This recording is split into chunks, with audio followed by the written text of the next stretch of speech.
The Storyteller Present. Hello dear listener, welcome to our channel the story teller. मेरे इतने दिन busy रहने का कारण था कि मेरे एग्जाम्स थे, जिसकी वजह से मैं स्टोरी अपलोड नहीं कर पा रही थी।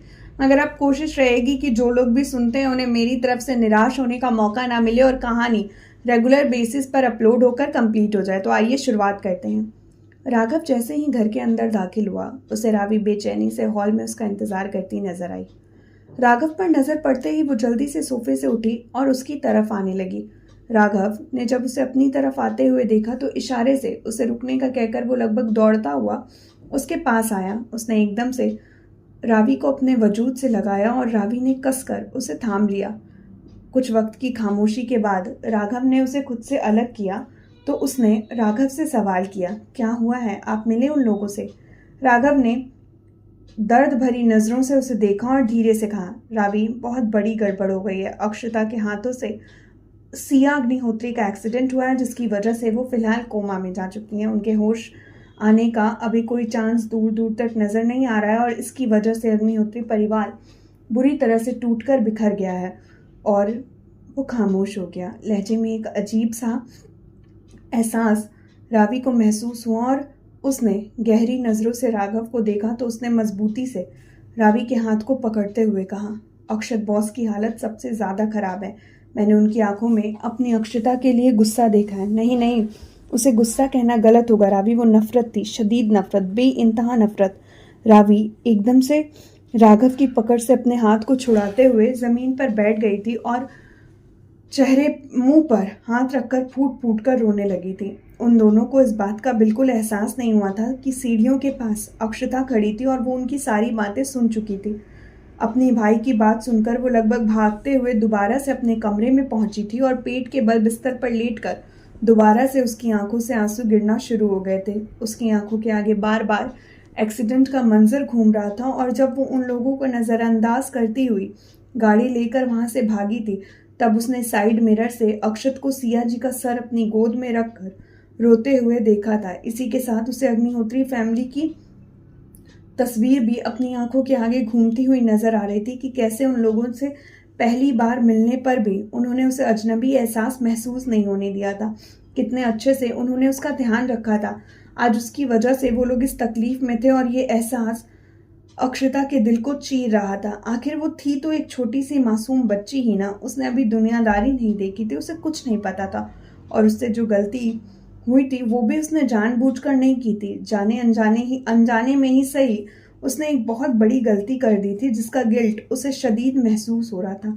वो चाह कर भी कुछ कर नहीं पा रही थी सिवाय रोने के और ये एहसास उसे और भी बेबस कर रहा था। उसे महसूस नहीं हुआ वो कब रोते रोते एक बार फिर नींद की वादियों में उतर चुकी थी, जहां वो सब कुछ भूल कर आराम महसूस कर रही थी। भले ही वो कुछ पल का था, मगर उसके लिए तो राहत का सबब बना था।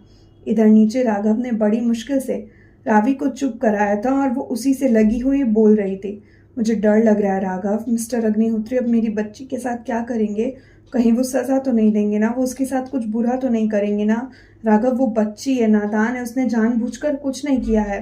राघव उसकी पीठ को सहलाते हुए बोला, शांत हो जाओ बच्चा, तुम इतनी परेशान मत हो, मैं हूं ना, हम दोनों मिलकर सब संभाल लेंगे। हम उन्हें समझाएंगे, हम बताएंगे और मुझे यकीन है कि वो हमारी बात समझने की पूरी कोशिश करेंगे। उसके इस तरह समझाने पर वो पूरी तरह से शांत हो चुकी थी। हालांकि वो उसे सांत्वना दे रहा था, मगर वो खुद भी बुरी तरह से बेचैन था। जिस तरह से उसने अक्षत को देखा था, वो अच्छी तरह से जानता था कि अक्षत इतनी आसानी से शांत नहीं होगा। अब उसे अपनी बहन के लिए डर लग रहा था। रावी ने जब कोई हरकत नहीं की तो राघव ने उसे खुद से अलग किया। वो गहरी नींद में सो चुकी थी और राघव ने प्यार से उसके माथे को चूमा, अपनी बाहों में उठाया और अपने कमरे की तरफ लेकर चला गया।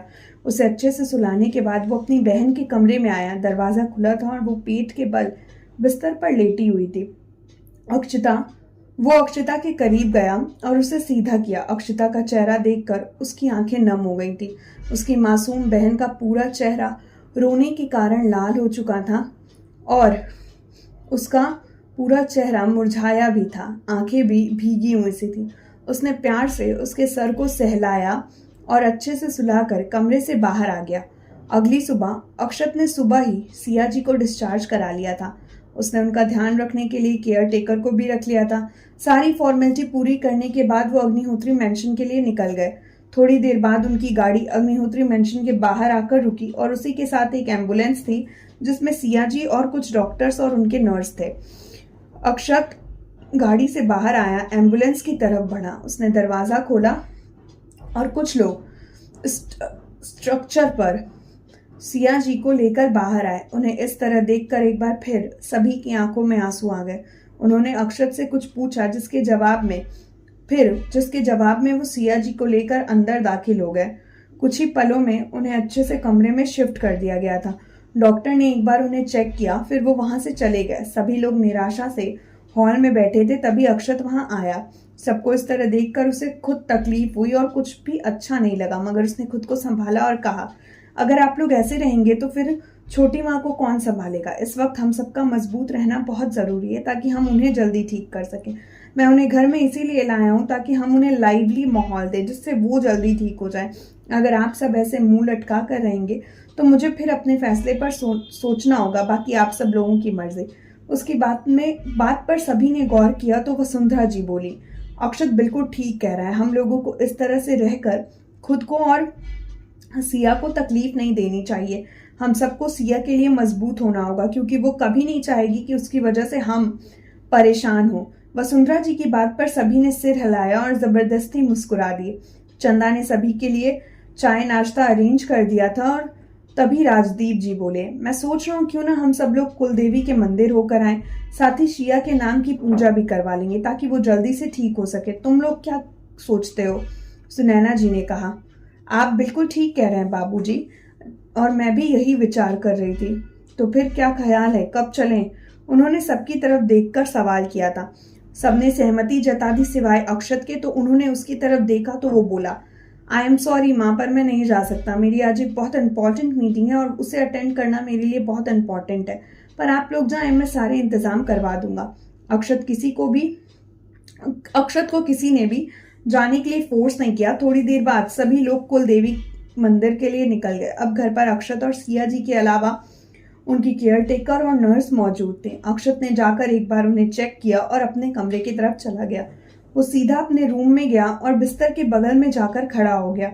उसके सामने एक बड़ी सी दीवार थी जिस पर खूबसूरत सी पेंटिंग लगी हुई थी। अक्षत ने उस पर हाथ रखा तो वो पेंटिंग अपनी जगह से हट गई और वहां पर एक बड़ा सा दरवाजा खुल गया। वो तुरंत उसके अंदर चला गया। उसके जाते ही वो दरवाजा अपने आप बंद हो गया। अंदर बहुत अंधेरा था और वहां पर सिर्फ मशालें जल रही थी। बीच में एक पीला लैंप था जिससे उस कमरे में थोड़ी बहुत और रोशनी हो रही थी। सामने वाली दीवार पर अक्षता की बड़ी सी पेंटिंग लगी हुई थी जिसमें उसने लाल सुर्ख जोड़ा पहना हुआ था और अक्षत ने उसके लिए खरीदा था। उसमें वो बहुत खूबसूरत और हसीन लग रही थी। इसी के साथ उस दीवार पर अक्षता की कई सारी अनगिनत तस्वीरें थीं जो कि हाथ से बनाई हुई थी और सब एक से बढ़कर एक थी। अक्षत खाली खाली आंखों से कुछ देर तक उन तस्वीरों को देखता रहा। उसे एक बार फिर अपने दिल में तकलीफ का एहसास हुआ। कितने अरमानों के साथ उसने अक्षता की तस्वीरें बनाई थी। हर एक तस्वीर अपनी एक अलग कहानी कह रही थी। उसमें अक्षत के जज्बात अक्षता के लिए साफ तौर पर जाहिर हो रहे थे।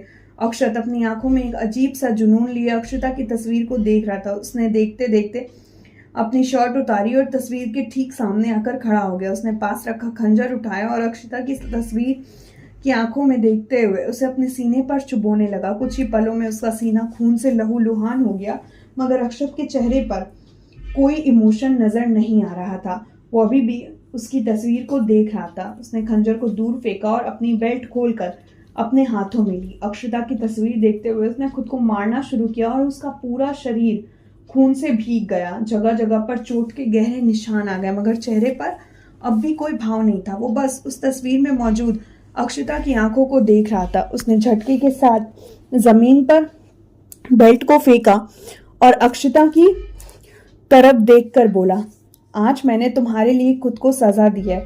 उस गलती की जो जाने अनजाने में मुझसे होगी। तुमसे प्यार करने की गलती, तुम्हें चाहने की गलती, तुम्हें अपना मानने की गलती।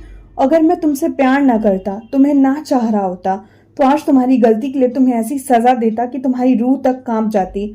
मगर अफसोस, तुम मेरी मोहब्बत हो और तुम्हें खुद से दूर करना तुम्हें खुद से दूर नहीं कर सकता, पर तुम्हें सजा तो मिलेगी, बेशक मिलेगी, और मेरे अंदाज में मिलेगी। इस वक्त उसकी आंखों में अक्षता के लिए अजीब सा जुनून था, एक अजीब सा एहसास था जो कहर बनकर अक्षता पर टूटने वाला था। अक्षत उस सीक्रेट कमरे से बाहर आया और अपने कपड़े लेकर बाथरूम की तरफ चला गया। पानी का टेम्परेचर बढ़ाया और जिस वजह से बर्फ जितना ठंडा पानी उसके वजूद पर गिरने लगा, जिसकी वजह से उसकी चोटों में असहनीय दर्द हुआ, मगर उसका भी असर ना लिया। उसके दिल और दिमाग में बस अक्षता का कब्जा था और वो पूरी तरह से उसके ख्यालों में गुम था। थोड़ी देर बाद वो बाहर आया और पूरी तरह से तैयार होकर कमरे से बाहर निकल गया। उसने अपना फोन निकाला और करण को कॉल किया। लगभग 2-3 रिंग में उसने फोन रिसीव कर लिया। अक्षत, 1 घंटे में पूरे मेंशन को दुल्हन की तरह सजाओ। अक्षत के दिमाग में कुछ तो खतरनाक चल रहा था जिससे अक्षता की जिंदगी बदलने वाली थी।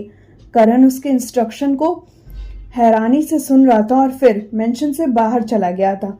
जाने से पहले उसने नौकरों को सिया जी का ध्यान रखने के कड़े ऑर्डर्स दिए थे और फिर जल्दी से वहां से निकल गया था। तो गाइज, कहानी आज का एपिसोड यहीं खत्म होता है। मिलते हैं आपसे नेक्स्ट एपिसोड पे। टिल देन आप बताइएगा कि आपको एपिसोड कैसा लगा। बाकी अगर थोड़ी मिस्टेक हुई हो तो प्लीज एडजस्ट कर लीजिएगा, क्योंकि काफी टाइम बाद रिकॉर्डिंग की है तो आदत छूट जाती है, पर अब कोशिश रहेगी आपको शिकायत का कम मौका दूं। तो टिल देन मिलते हैं, स्टे ट्यून्ड।